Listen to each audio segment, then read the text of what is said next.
अब हम आपको मोरबी में हादसे की हैरान करने वाली कुछ तस्वीरें दिखाते हैं। मच्छू नदी पर बना ये सस्पेंशन ब्रिज 7 महीने के रेनोवेशन के बाद खुला था।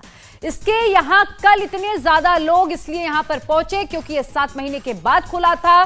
भीड़ क्षमता से ज्यादा हो गई थी और केबल टूट गया। हमारे संवाददाता पवन नारा ने ग्राउंड जीरो पर पहुंचकर एक रिपोर्ट तैयार की है। आप इस रिपोर्ट को देखकर समझिए कि आखिर ये पूरा हादसा हुआ कैसे। मोरबी में जहां ये हादसा हुआ 140 लोगों की जान चली गई, वहां हम मौजूद हैं और यहीं से इस पुल की शुरुआत होती है। ये पुल 100 साल से ज्यादा पुराना है और अगर आप इसका स्ट्रक्चर देखेंगे तो स्ट्रक्चर पुराना वही है जो शुरुआत में था और यहीं से ये पुल शुरू होता है। इस पुल पर बताया जा रहा है कि 500 के आसपास लोग मौजूद थे और अगर आप यहां आगे आएंगे तो आपको ये समझना ज्यादा मुश्किल नहीं होगा कि इस पुल की चौड़ाई लगभग 3.5 फीट है और यहां से अगर आप नीचे की तरफ देखेंगे तो यहां नीचे गहराई लगभग 40 से 45 फीट रहती है और यही इसी वायर्स के जरिए हैंगिंग पुल था जिसे झूलता पुल कहा गया था। इसका रेनोवेशन हुआ था लेकिन उसके बाद कल देर शाम 6:30 बजे ये टूट गया।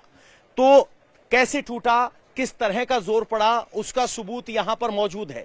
ये एल शेप की लोहे की एंगल है जो दबाव पड़ने की वजह से टूट गई और ये लोहे का हिस्सा यहां एल शेप की एंगल टूटकर 2 हिस्सों में बट गई। जहां ये नट बोल्ट कसा था वो वहां से खींचा गया और ये तब सब जब हुआ जब इस रस्सी पर अतिरिक्त जोर आया। अगर आप देखेंगे तो इस हैंगिंग ब्रिज के लिए 2 लोहे की केबल्स थी।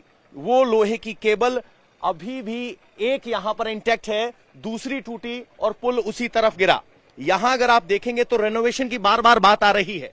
तो रेनोवेशन के तहत इस तरह की एल्यूमिनियम प्लेट्स के साथ फ्लोरिंग की गई थी।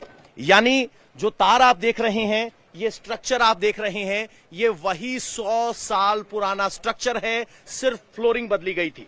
यहां क्या स्थिति थी, जो लोग मारे गए हैं उनमें ज्यादातर लोग वो हैं जो महिलाएं थे, बच्चे थे और ये एक छोटे बच्चे का जूता इस बात का गवाह है कि बहुत सी महिलाएं और बच्चे यहां मौजूद थे। आगे आप चलेंगे तो आपको झूलते पुल की टिकटें दिखाई देंगी जो यहां पड़ी हुई हैं। यानी बाकायदा यहां आने के लिए टिकट लेनी पड़ती थी। लेकिन सवाल यह है कि कैसे इतने लोगों को यह टिकट दे दी गई। 70 रुपए की टिकट है। जो तारीख है 28 अक्टूबर की एक ऐसी टिकट पड़ी है। लेकिन सबसे बड़ी बात यह है कि जो कहा जा रहा है कि पुल रेनोवेशन के बाद शुरू हुआ था, रेनोवेशन सिर्फ फ्लोरिंग का हुआ था, बाकी पुल वैसा ही है जैसा 100 साल पहले बना था, उसमें कोई बदलाव नहीं हुआ है। और आप सोच रहे होंगे केबल्स जो लोहे की हैं वो कैसी थी, तो देखिए ये वो केबल है जिसका एक हिस्सा टूटकर यहां पड़ा है और यही जब केबल टूटी तो ये स्थिति ऐसी बनी कि 140 लोगों को अपनी जान गंवानी पड़ी।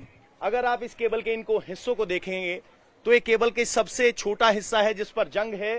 स्ट्रेस ज्यादा होने की वजह से ये टूट गया और यहां इतनी मोटी केबल टूट गई तो आप समझिए किस तरह का स्ट्रेस इस केबल पर पड़ा होगा।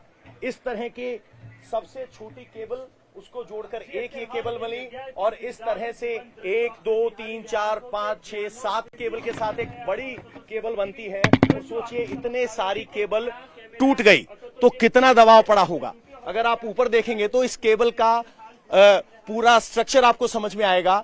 एक वायर अभी भी इंटैक्ट है, दूसरी वायर बाकी है और ये हादसा हुआ यहां वो सीसीटीवी कैमरे में स्पष्ट दिखाई दिया है।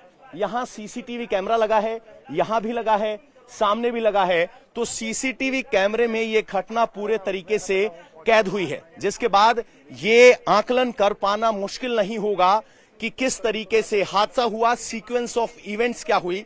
गुजरात सरकार की तरफ से एक 5 सदस्यीय एसआईटी की टीम बना दी गई है जो इस पूरे मामले की जांच करेगी।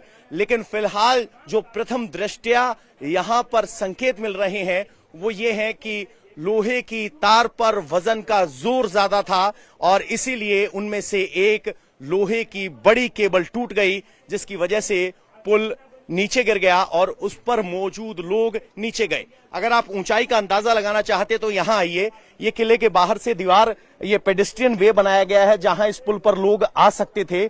इस पुल को भी रेनोवेट किया गया है। क्योंकि अगर आप देखेंगे, यहां मेरे कैमरामैन यहीं बने रहे, ये पुल की जो फ्लोरिंग है उसे रेनोवेट किया गया है। ये आप जो लोहे के हिस्से लकड़ी के हिस्से देख पा रहे हैं, ये पुल के पहले हिस्से थे जिसके जरिए यहां आया जा सकता था, छज्जा बना हुआ था। लेकिन अब इनको यहां फ्लोरिंग के जरिए बदला गया था और लोग यहां से आ सकते थे। यानी बेहद संकरा रास्ता है। लगभग 3 फीट चौड़ा ये पुल था जो टूटा है। और अब अगर कैमरामैन थोड़ा सा आगे आए तो आपको हाइट का अंदाजा हो जाएगा कि किस हाइट की हम बात कर रहे हैं। यहां से लगभग 35 से 40 फीट गहरा है और सब वहां पुल से नीचे गिरे। तो कुल मिलाकर तस्वीर ये है कि स्पष्ट संकेत ये हैं कि पुल की जो रेनोवेशन हुई थी उसमें सिर्फ फ्लोरिंग बदली गई थी। फ्लोरिंग के अलावा किसी भी तरह का कोई बदलाव नहीं हुआ था। स्ट्रक्चर वही 100 साल पुराना है। झूलतो पुल लिखा गया है, सीसीटीवी कैमरे लगे हैं, वार्निंग भी दी गई है। आप इस वार्निंग पर जरा गौर कीजिए कि यहां वार्निंग दी गई है नो सेल्फी जोन, लेकिन बावजूद इसके बहुत से लोग सेल्फी खींचने के लिए वहां टिके हुए थे और सिर्फ फ्लोरिंग बदली गई। बाकी ये लोहा स्ट्रक्चर वैसा ही है, इसको पेंट कर दिया गया। 4 दिन पहले ये झूला पुल खुला और कल इसमें इतना बड़ा हादसा हो गया। पवन की ये रिपोर्ट आपने देखी और कुछ चीजें तो बहुत साफ हैं। देखिए, लापरवाही तो हुई है, अलग अलग स्तर पर लापरवाही हुई है, इसमें कोई दो राय नहीं। अब जब जांच होगी तो पता चलेगा कि कहां कहां कैसे कैसे लापरवाही हुई। अब हम आपको पुल के टूटे हुए केबल की एक तस्वीर दिखाने जा रहे हैं। सस्पेंशन ब्रिज को जोड़ने के लिए जो 2 केबल लगाए गए थे उनमें से एक तार कल शाम को टूट गया, जिसके बाद पूरा का पूरा पुल नदी में जा गिरा। मोरबी किले के अंदर उस जगह से पवन नारा की एक और रिपोर्ट हम आपको दिखाने जा रहे हैं, जहां पर ये दोनों सस्पेंशन केबल लगाए गए थे। झूलते पुल को रोकने के लिए जो 2 तारें लगाई गई थी वो मोरबी के किले के अंदर लगी हुई हैं। वो तारें आप यहां देख सकते हैं, 2 तारें थी जो कि पुराने जमाने में जब इस पुल का निर्माण हुआ था तब लगी थी। उनमें से एक तार अभी भी इंटैक्ट है, दूसरी तार टूट गई है। लेकिन यहां का जो स्ट्रक्चर है वो दिखा रहा है कि दोनों ही तार पुरानी थी और ये दोनों तारों में से एक तार टूटी, जिसके बाद ये हादसा हुआ है। तो ये इस वक्त की सबसे बड़ी बात यह है कि जो कहा जा रहा है कि रेनोवेशन हुआ था, असल में जिस तार पर यह पुल टिका हुआ था उसका रेनोवेशन नहीं हुआ था। वो तार सैकड़ों साल पुरानी ही थी, भीड़ ज्यादा थी, वजन ज्यादा हुआ और वो तार जवाब दे गई। एक बात और, ये जब पुल का निर्माण किया गया था तो किले के 2 हिस्से थे, एक नदी के इस पार, एक नदी के उस पार। और इस पुल का निर्माण निजी इस्तेमाल के लिए राज परिवार की तरफ से किया गया था ताकि किले के एक हिस्से से दूसरे हिस्से तक जाया जा सके। यानी जब पुल का निर्माण किया गया तब कभी नहीं सोचा गया होगा कि 500 लोग 400 लोग एक साथ इस पुल पर खड़े होंगे। और यही वजह रही कि कम लोगों के लिए बनाया गया पुल, जिसकी चौड़ाई सिर्फ 3.5 फीट है, उस पर अगर 500 लोग हैं तो आप समझ सकते हैं कि यह दुर्घटना को दावत देने से कम कुछ नहीं था। ये मोरबी के महाराज का किला है, जो एक हिस्सा है। कॉरिडोर के जरिए आप इस पुल तक पहुंचते हैं और फिर किले के दूसरे हिस्से में जा सकते हैं। तो ये निजी इस्तेमाल के लिए बनाया गया था, लेकिन जब इसे पब्लिक के लिए खोला गया तो पब्लिक बड़ी संख्या में यहां पहुंची, जिसके बाद ये हादसा हुआ। ये मोरबी का किला है और जो रेनोवेशन हुआ उसके बाद इस तरह से इस पगडंडी को रेनोवेट किया गया। रेनोवेशन में सबसे बड़ी बात थी फ्लोरिंग की, क्योंकि फ्लोरिंग बदली गई, फ्लोरिंग टूटी हुई थी। इसी नैरो रास्ते से आप इसे झूलते हुए पुल की तरफ आ सकते हैं और यहीं से होते हुए आप ऊपर जाते हैं। अगर आप पूरी स्थिति को समझने की कोशिश करें तो ये हरे हिस्से को देखिए।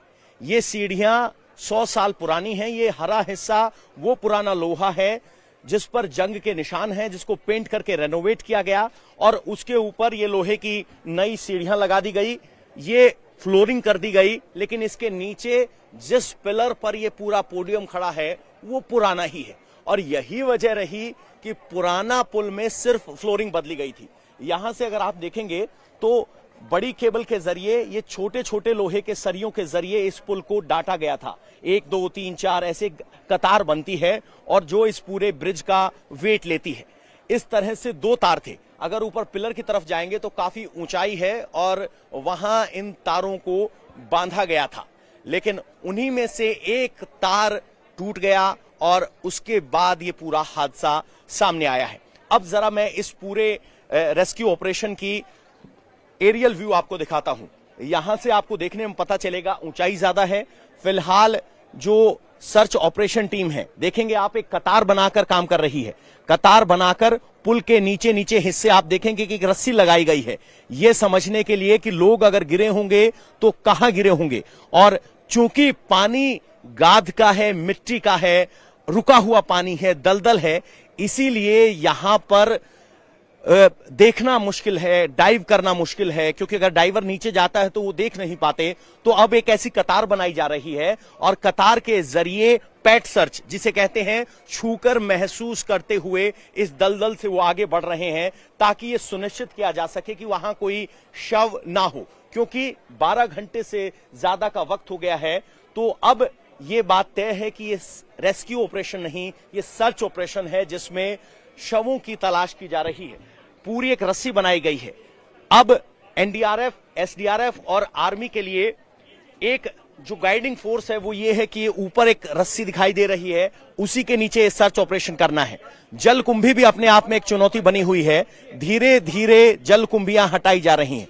देखेंगे आप, जहां नाव चल रही है, जहां एसडीआरएफ के जवान हैं, वहां पानी की गहराई ज्यादा नहीं है। एकदम जहां बीच में, वहां पानी की गहराई थोड़ी ज्यादा है, वरना किनारे पर लोग पांव से छूकर ढूंढने की कोशिश कर रहे हैं।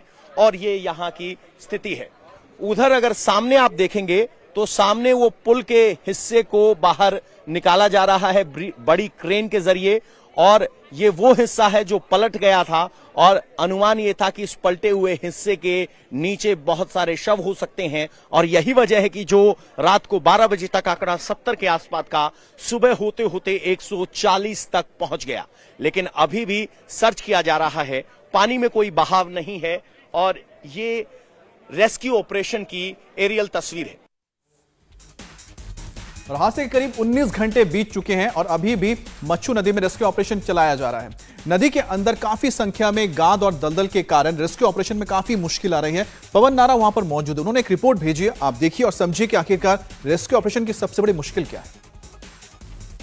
हम झूलते पुल के मुहाने पर खड़े हैं और यहां से ऊंचाई लगभग 35 से 40 फीट है, और ये झूलते हुए पुल का एक हिस्सा अभी भी आपको यहां इंटैक्ट नजर आ रहा होगा। एक वायर टूटी है, बाकी सारा हिस्सा यहां नीचे आकर गिरा था, जिसे हटा लिया गया है। अगर आप नीचे देखेंगे तो यहां पानी है और पानी पर यह जलकुंभी है जो इधर उधर होती रहती है। फिलहाल एनडीआरएफ, एसडीआरएफ के जवान ट्यूब के जरिए लोगों को ढूंढने की कोशिश कर रहे हैं। अभी तक ये रेस्क्यू ऑपरेशन खत्म नहीं हुआ है। अगर मैं थोड़ा सा नदी आपको दिखाना चाहूं तो ये मुच्छी नदी है। इसके आगे देखेंगे तो आपको बिल्कुल सूखी हुई नजर आएगी। वहां एक चेक डैम बनाया गया है ताकि जल स्तर मेंटेन किया जा सके, लेकिन अब रेस्क्यू ऑपरेशन को ध्यान में रखते हुए चेक डैम को तोड़ा गया है, जिसके बाद से पानी कम हुआ है। फिलहाल यहां जल कुंभियों से जूझते हुए जवान वहां जा रहे हैं, जिसमें आर्मी के जवान देखे जा सकते हैं, एनडीआरएफ के जवान देखे जा सकते हैं, एसडीआरएफ के जवान देखे जा सकते हैं और गोताखोर देखे जा सकते हैं। यानी अभी तक 140 लोगों की मौत की पुष्टि हो चुकी है और बाकी लोगों को ढूंढने की कोशिश की जा रही है। सामने अगर पुल के पार देखेंगे तो आपको क्रेन्स दिखाई दे रही होंगी। क्रेन्स पर जिम्मेदारी ये है कि जो ये नया फ्लोर यहां पर डाला गया था रेनोवेशन के तहत, उस फ्लोर को क्रेन के जरिए खींचा गया है, क्योंकि शंका ये थी कि जब ये पुल पलट कर गिरा तो बहुत से लोग इस पुल के फ्लोर के नीचे भी दबे हो सकते हैं। अब उस हिस्से को हटा लिया गया है और फिलहाल आर्मी के सामने सबसे बड़ी चुनौती, या कहें कि सर्च ऑपरेशन में जो फोर्सेस लगी हैं, उनके सामने चुनौती गाद से पार पाना है, क्योंकि ये पानी ठहरा हुआ पानी था नीचे जिसमें गाद थी। पानी की गहराई यहां पर 5 फीट से लेकर 12 फीट तक वेरी कर रही है, लेकिन गाद और दलदल होने की वजह से यहां सर्च ऑपरेशन में चुनौती आ रही है, क्योंकि डाइवर जब पानी के नीचे जा रहे हैं तो उनके लिए पानी के नीचे देख पाना संभव नहीं होता, इसलिए उन्हें पैट सर्च यानी छू छू कर सर्च करने की जरूरत पड़ रही है और इसीलिए इस पूरे सर्च ऑपरेशन में इतना वक्त लग रहा है। तो आपने पवन नारा की ये रिपोर्ट इत्मीनान से देखी। उन्होंने बताया कि कैसे ये पूरा हादसा हुआ, अब रेस्क्यू ऑपरेशन में क्या क्या मुश्किलें आ रही हैं। हमारे संवाददाता पवन नारा ओरेवा कंपनी के दफ्तर भी पहुंचे, जिससे इस पुल के रेनोवेशन का पूरा काम दिया गया था। इस ऑपरेशन की जिम्मेदारी सौंपी गई थी। रिपोर्ट देखिए और आप ये समझ जाएंगे कि कंपनी की लापरवाही 134 लोगों की जिंदगी पर किस तरह से भारी पड़ गई। मोरबी का यह पुल लगभग 7 महीने से बंद था। अभी नववर्ष में 3 दिन पहले खुला था और चौथे दिन ये हादसा हो गया। रेनोवेशन के नाम पर इस पुल का फ्लोर चेंज किया गया, बाकी स्ट्रक्चर वैसा ही था। बताया जा रहा है कि रेनोवेशन की लागत 2 करोड़ रुपए थी और 2 करोड़ में फ्लोर बदलने तक का ही काम हो सकता है। लेकिन ये माना गया कि फ्लोर बदलने के बाद ये पुल सुरक्षित हो गया है। ये बड़ी भूल साबित हुई, क्योंकि जो तार इस पुल में इस्तेमाल की गई थी वो 100 साल से ज्यादा पुरानी है। ये टिकट काउंटर है जिस पे झूलतो पुल लिखा गया है। जिस कंपनी ओरेवा ने इसको रेनोवेट किया था उनका ये ऑफिस है, यहीं से टिकट मिलती है। बाकायदा सीसीटीवी कैमरे यहां लगे हैं और आप इसी ऑफिस से होकर अंदर जा सकते हैं। जैसे ही आप यहाँ आएंगे आपको यहां से टिकट मिलती है, आप पेमेंट करते हैं और यहां से आप, ये शटर नया लगाया गया है, यानी ये पूरा सेटअप अब नए झूले पुल के लिए बनाया गया था। यहां आप सीढ़ियों से होते हुए किले के दूसरे कोने तक जाते हैं। तो ये सारा रेनोवेशन फ्लोरिंग तक सीमित था, लेकिन सुरक्षा के लिए वही पुराने तार थे जिसकी वजह से सोचा गया। आप यहां से होते हुए इस पुल, पूरे किले के बाहर से होते हुए, इस फ्लोरिंग से होते हुए उस पुल तक पहुंचते हैं। तो जब ये हादसा हुआ तो यहां बताया जा रहा है 450 से 500 लोग मौजूद थे और तब ये हादसा हुआ। बहुत से लोग इस तरह की शंका जता रहे हैं कि अतिरिक्त पैसे के लिए ऐसा किया गया। तो आपको बता दें कि इसमें लापरवाही के एंगल ज्यादा है, क्योंकि टिकट की कीमत 12 रुपए और 17 रुपए, 14 रुपए और 17 रुपए थी। यानी अगर 400 लोग भी आए होंगे तो 10,000 से ज्यादा की टिकटें नहीं बिकी होंगी। 500 लोग आए होंगे तो इससे स्पष्ट पता चलता है कि इसके पीछे पैसा नहीं है, लापरवाही है। या तो टिकट काटने वालों को यह नहीं पता था कि इस तरह के ब्रिज की क्षमता क्या है, या फिर क्षमता पर, टिकट पर गौर ही नहीं किया गया और ब्लाइंड ये मान लिया गया कि रेनोवेशन के बाद ये पुल सुरक्षित है। और नतीजा सबके सामने है, 140 लोग अपने प्राण गंवा चुके हैं। लगातार पवन की रिपोर्ट्स हम आपको दिखा रहे हैं और इन रिपोर्ट्स को देखकर एक बात तो बिल्कुल साफ हो गई है कि लापरवाही एक नहीं बल्कि कई स्तर पर हुई है। मोरबी में केबल ब्रिज गिरने के बाद जो तस्वीरें सामने आई हैं वो दिल दहला देने वाली हैं। जिसने भी ये मंजर देखा उसका दिल बैठ गया। घटना के बाद कोई केबल पर लटका नजर आया तो कोई पुल पर लगी जाली को पकड़े हुए अपनी जान बचाने की कोशिश करता हुआ। हादसे के बाद लोग जिंदगी की जंग लड़ते दिखे। एक रिपोर्ट इस पर भी आप देखिए।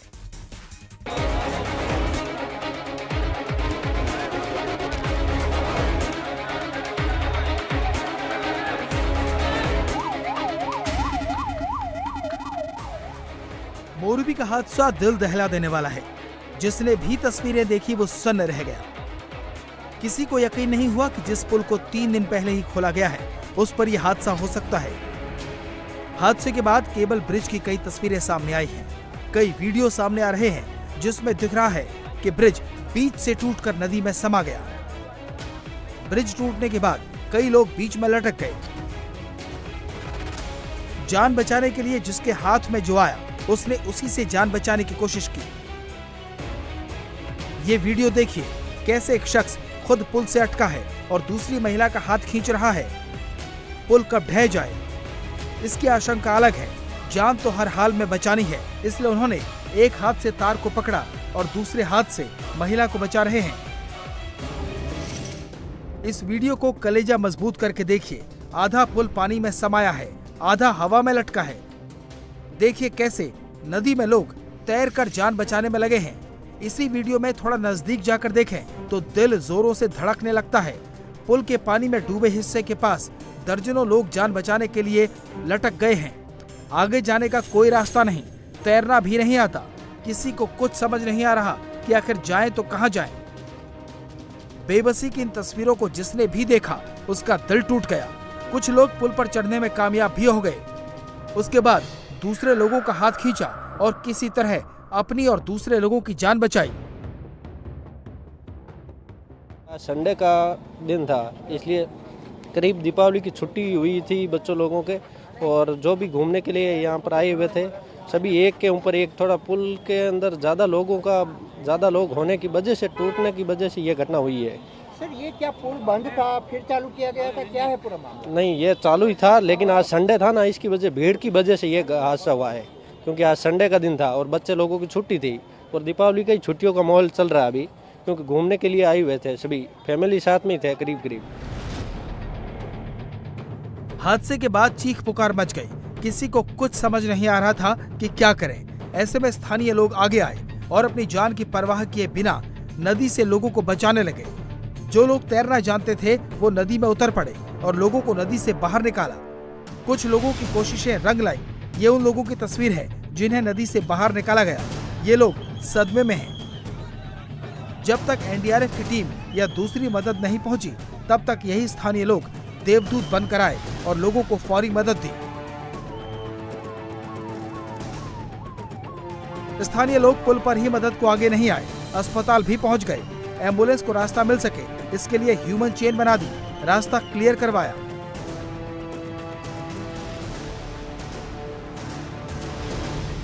स्थानीय लोगों ने तो मानवता की मिसाल पेश की, लेकिन सवाल है कि ब्रिज पर इतने लोग कैसे आ गए। ब्रिज पर भीड़ इतनी बढ़ गई कि ब्रिज लोड सहन नहीं कर सका। जिन केबल के जरिए दशकों तक ये ब्रिज टंगा रहा, उन्होंने आखिरकार साथ छोड़ दिया और देखते ही देखते नदी में टूटकर गिर गया। देखिए ये ब्रिज किस तरह से इसके ऊपर प्रेशर पड़ा होगा और वो जो टेंशन है उसको ये झेल नहीं पाया होगा। ये सारे केबल्स जो हैं यहाँ पे अगर आप देखेंगे किस तरह से वो केबल्स जो हैं वो बिखर चुके हैं, और जाहिर सी बात है 450 टिकट बिकने की बात हम कर रहे हैं, मुझे लगता है उससे ज़्यादा भी लोग होंगे यहाँ पे, और इसी वजह से यहाँ अगर आप देखें पूरा का पूरा जो ये ब्रिज है ये कोलैप्स हो गया यहाँ पे, और उसका पूरा जो पाथवे है वो भी आप देखिए कैसे मुड़ चुका है। ये जो सपोर्ट सिस्टम होता है उसके लिए रेलिंग्स वगैरह जो लगी हुई है। और आपको बता दें मोरबी हादसे पर इस वक्त बड़ी खबर आ रही है कि कल मोरबी जाएंगे प्रधानमंत्री मोदी और कल दोपहर बाद मोरबी का दौरा करेंगे प्रधानमंत्री। तो इस वक्त की सबसे बड़ी खबर यह है कि प्रधानमंत्री नरेंद्र मोदी कल मोरबी का दौरा करेंगे और मोरबी का दौरा करने के दौरान वो हो सकता है घायलों से मुलाकात करें और साथ ही साथ जिस जगह पे घटना हुई है वहां का भी वो दौरा कर सकते हैं। लेकिन बड़ी खबर है कि प्रधानमंत्री मोदी, जिन्होंने आज खुद इस बात का जिक्र किया था कि वो बहुत आहत हुए हैं, उन्हें बहुत पीड़ा है और उन्हें लगता है कि शायद उनके जिंदगी में जो तो उन्होंने दर्द देखे उनमें से एक बहुत ही दर्दनाक दिन आज का रहा जब उन्हें पता लगा कि मोरबी में इतनी तादाद में लोगों की जान गई है। इंडिया टीवी हर वक्त हर जगह डाउनलोड करने के लिए सर्च करें India TV news Google play store या ऐप स्टोर पर।